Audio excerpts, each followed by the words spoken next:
ककी धूप में जलता है बदन उसका, पर मन में आस है कि बच्चे भूखे नहीं सोएंगे। उंगलियों के निशान बताते हैं कितना दर्द है, ये टोकरी नहीं उसके खून पसीने का रंग है। बांस की हर फांत में एक उम्मीद बुनती है, दुनिया तो सिर्फ सामन वो अपनी जान चुनता है। मजबूर हाथ है मगर हौसला बड़ा है, एक गरीब बाप आज फिर रास्ते पे खड़ा है। नन्ही सी ये टोकरी घर का नसीब है,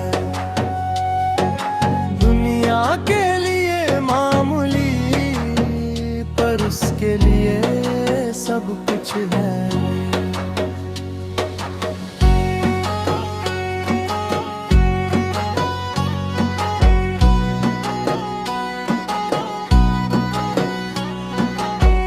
पुरानी सी कल की चैन और थका हुआ पाँव,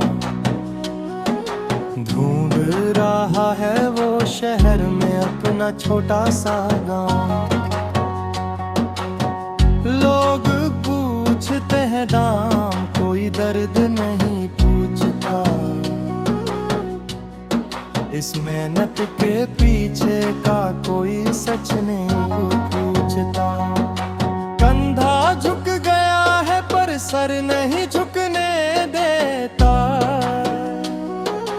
अपने बच्चों के ख्वाब वो कभी रुकने नहीं देता। जब खाली हाथ घर जाता है तो दिल रोता है, पर मुस्कुराता है जग बेगले लगता है। एक टोकरी बिक जाए तो दवा आएगी, वरना आज फिर माँ बिना खाए सो जाएगी। ये सिर्फ लकदी नहीं, ये तो एक बाप की कहानी है। आंखों में सूखा है पर दिल में नदिया का पानी है। नन्ही सी टोकरी बड़ा है इसका पहाड़।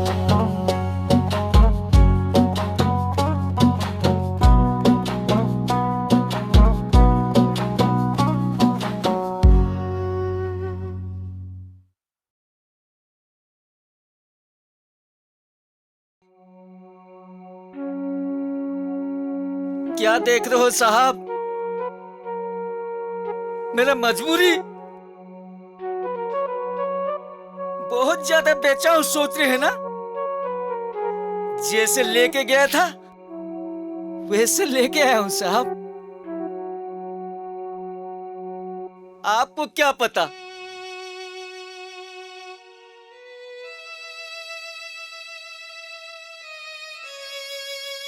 आज एक भी नहीं बिका साहब। आज सबके पास वो चमकता हुआ प्लास्टिक का टोकरी है, हम लोग का बांस का टोकरी कौन खरीदेगा?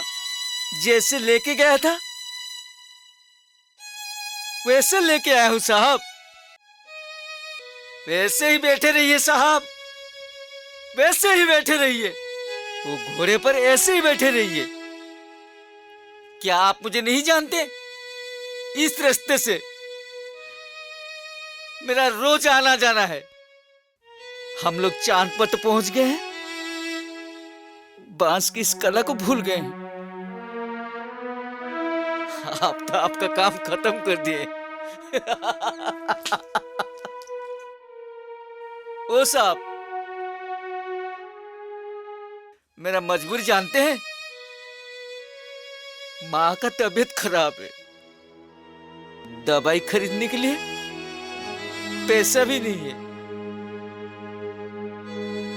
पैसा कहाँ से लाऊंगा? सुबह से एक भी नहीं बिका।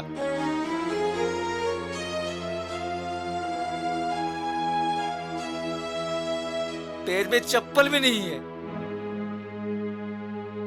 गमछा देखेंगे साहब? ये देखिए, देखिए, देखिए। टोकरी बेचकर परिवार का पेट कैसे पालूं? एक बार आइए साहब, आइए। देखना हम लोग का मजबूरी।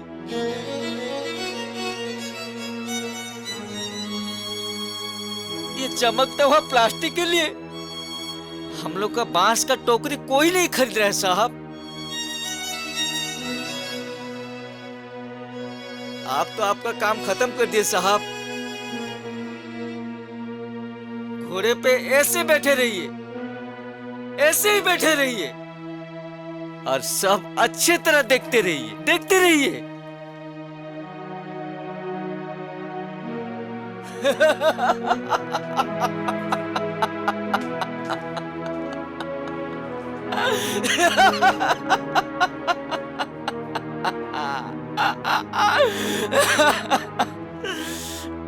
ये टोकरी बेचने से हम लोग का चूल्हा जलता है साहब, हम लोग का चूल्हा जलता है। हम लोग कैसे जिएंगे साहब, हम लोग कैसे जिएंगे? कोई जिए मरे आपको कोई मतलब नहीं है।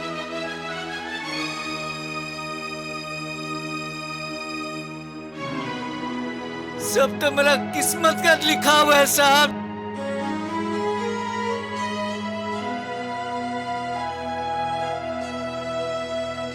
घर में माँ का तबीयत खराब है, क्या करूं? माँ दवाई के लिए बोली थी, टोकरी बेचकर परिवार का पेट पालूंगा सोचा था। देखिए साहब, देखिए, देख लीजिए, जैसे लेके गया था वैसे ही लेके आया हूं। मैं जानता हूं आपको कोई मतलब नहीं। इस हाथ को कुछ नहीं आता साहब, कुछ नहीं आता। सिर्फ बांस का काम करना आता है, टोकरी बनाना आता है।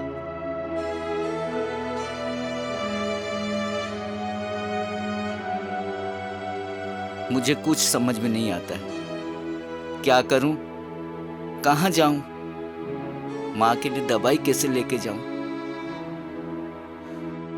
हम लोग कैसे जिएंगे साहब, कैसे जिएंगे?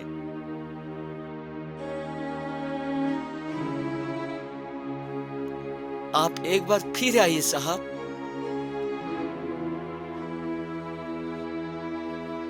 कुछ नहीं तो हम लोग के लिए आइए साहब, इस देश की खातिर आइए।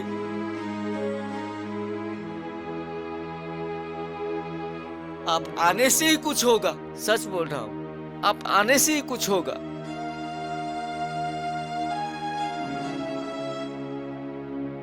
बड़ा बड़ा महाजन, और क्या बताऊं, कारखाना बनाने के लिए जंगल को साफ कर देते हैं और हम लोग जंगल से एक बांस लाने से जुर्माना देना पड़ता है।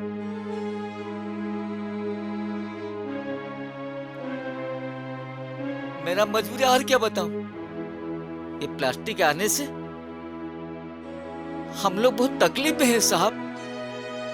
बांस का टुकड़ा कोई नहीं खरीद रहा है, सच बोल रहा हूं साहब, कोई नहीं खरीद रहा है, कोई नहीं खरीद रहा है, सच बोल रहा हूं साहब। हम लोग कैसे जिएंगे साहब, कैसे जिएंगे आप बताइए? आप जानते हैं ना साहब, हमारे जड़े बांस और पसीने से बने हैं। मैं जा रहा हूं साहब, मैं जा रहा हूं।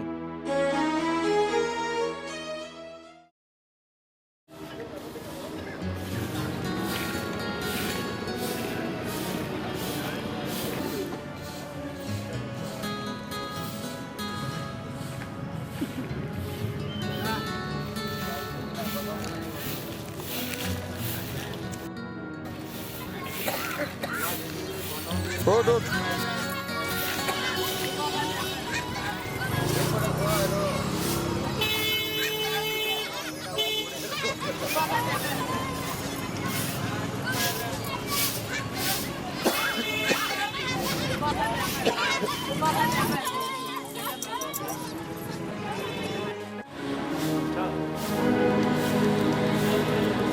बेत्रा जो अभी आपने देखा वो किसी राइटर की कल्पना या पर्दे पर चलती कोई कहानी नहीं है। ये आज की नंगी हकीकत है। हम अक्सर उन गलियों से गुजरते हैं जहां ये लोग बैठते हैं, पर हमारी नजरें उन्हें देख नहीं पाती। हम प्लास्टिक की चमक में इतने अंधे हो चुके हैं कि हमें उन हाथों की लकीरें नजर नहीं आती जो बांस को चीरकर हमारी परंपरा को जिंदा रखे हुए हैं। आज पूरी दुनिया भारत का लोहा मान रही है। हम गर्व से कहते हैं कि हम दुनिया की 3rd लार्जेस्ट इकोनॉमी बनने जा रहे हैं। हमारा इसरो हर दूसरे महीने आसमान का सीना चीरकर एक नया रॉकेट लॉन्च करता है, चांद तक, सूरज तक। पर कभी सोचा है कि जब हम आसमान की तरफ देख रहे होते हैं तो हमारे पैरों के नीचे से हमारी जमीन खिसकती जा रही है। हम चांद पर तो पहुंच गए, पर शहर की फुटपाथ पर सोए उस इंसान तक नहीं पहुंच पाए जो अपनी पूरी विरासत एक साइकिल पर लादे भटक रहा है। प्लास्टिक सस्ता है, शायद देखने में सुंदर भी, पर उसमें वो मिट्टी की महक नहीं है जो इन टोकरियों में होती है। ये टोकरियां सिर्फ बांस की नहीं है, ये हमारी रूट्स हैं। हमने टेक्नोलॉजी तो अपना ली, पर अपनी तहजीब पीछे छोड़ दी। जब हम एक प्लास्टिक की बाल्टी खरीदते हैं तो एक फैक्ट्री अमीर होती है, पर जब हम इन हाथों से बनी एक टोकरी खरीदते हैं तो एक चूल्हा जलता है, एक बच्चा स्कूल जाता है। बेत्रा समुदाय के वो हाथ आज थक चुके हैं। वो रॉकेट की रफ्तार से भागती इस दुनिया में थोड़ा पीछे छूट गए हैं। याद रखिए, जो पेड़ अपनी जड़ों से रिश्ता तोड़ लेता है वो ज्यादा दिन तक फल नहीं देता। हम बदल रहे हैं, पर क्या हम सही दिशा में बदल रहे हैं? सोचिए जरूर, क्योंकि बेत्रा सिर्फ एक नाम नहीं,